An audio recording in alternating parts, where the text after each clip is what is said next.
এখানে আপনারা যারা আছেন অনেকক্ষণ ধরে বৃষ্টিতে ভিজছেন, আপনারা আমাদেরকে ভালোবাসেন, আমাদের কাছ থেকে প্রত্যাশা করেন, কিন্তু আমি এখন যা বলবো সেগুলো আপনাদের অনেক অপ্রিয়, এগুলো হয়তো আপনাদের পছন্দ হবে না, কিন্তু এগুলো রুরু বাস্তবতা।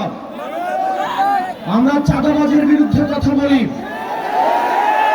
কিন্তু দুঃখজনক বিষয় আমাদের নাম পরিচয় ব্যবহার করে, এনসিপির ব্যানারকে ব্যবহার করে অনেকে এই চাঁদাবাজিতে যুক্ত হচ্ছেন।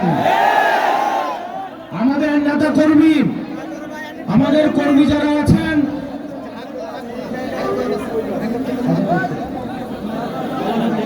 আমাদের নেতা কর্মী যারা আছেন, আমরা মুখে মুখে বলবো নতুন রাজনৈতিক বন্দোবস্ত, কিন্তু আপনি কি করবেন চাঁদাবাজি, এই জিনিসগুলো কিন্তু আমরা বরদাস্ত করব না। আমাদের লক্ষ লক্ষ কর্মীর দরকার নাই, আমাদের লক্ষ লক্ষ নেতার দরকার নাই। এই চাঁদাবাজের অভয় আশ্রম এনসিপি হবে না। সুতরাং যারা এই সুসময়ে আসছেন তারা সাবধান হয়ে যান। আরেক ধরনের নেতা কর্মী রয়েছে, এরা হচ্ছে তেলবাজ, এরা হচ্ছে সেলফিবাজ। ওদের কোনো প্রোগ্রামে রাখতে পাওয়া যায় না, ওদেরকে কোনো কাজে রাখতে পাওয়া যায় না। নেতার পিছনে পিছনে ঘুরে একটা সেলফি তুলে ফেসবুকে হচ্ছে সেলফি বাণিজ্য করে, প্রশাসনে ছবি বাণিজ্য করে। এদেরকে প্রতিহত করবেন।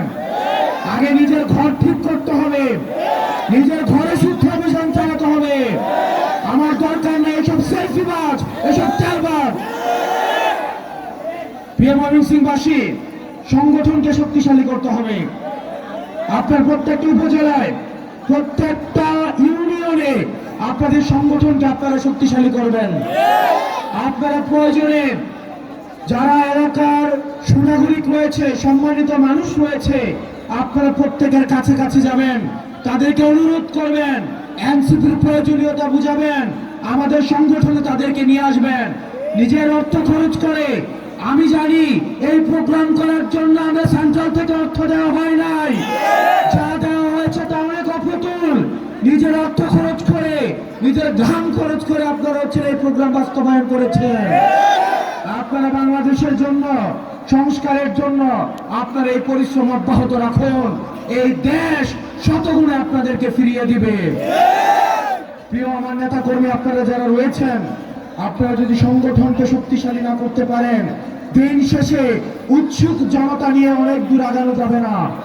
আমাদেরকে অনেকেই ভালোবাসে, অনেকেই পছন্দ করে, কিন্তু দিন শেষে আমাদের সংগঠনটাকে শক্তিশালী করতে হবে। সেজন্য আপনারা মানুষের কাছে কাছে যাবেন, মানুষের দ্বারে দ্বারে যাবেন, মানুষকে ভালো মানুষগুলো সংগঠনে নিয়ে আসবেন। আর যারা তেলবাজ, যারা চাঁদাবাজ, তাদের থেকে সংগঠন অনেক দূরে রাখবেন। দিন শেষে আমাদের লড়াই অনেক লম্বা, সামনে আরো সংকট আসতে পারে। আমাদের এই সংকটগুলোকে ঐক্যবদ্ধভাবে আমাদের মোকাবেলা করতে হবে।